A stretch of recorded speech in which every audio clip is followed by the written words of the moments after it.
So today I'm going to talk about two big problems that happen in database task ones. That's the kind of task one that's like a line graph or a bar chart or a pie chart or a table. All of those I describe as being data-based. Okay, so the first big problem that people have is that they make lists. So when they're actually writing their introduction sentence, it's something like the graph shows information about corn production in 7 countries between 1999 and 2009. Then they would list those 7 countries. So their introduction might be something like the graph shows information about corn production in Estonia, Latvia, Lithuania, Sweden, Finland, Denmark and Norway.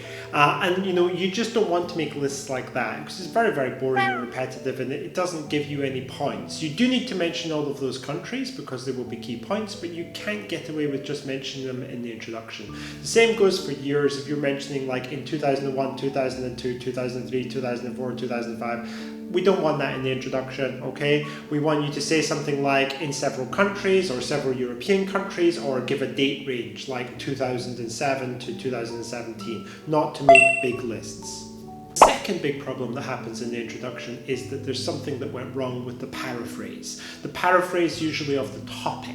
Like the topic might be something like agricultural production, and the candidate doesn't know how to change those words, so they change it to something else. Like they might change it to like food making, or that has a slightly different meaning. Or if they have a confusion about the word production, they might change it to consumption, which means completely the opposite.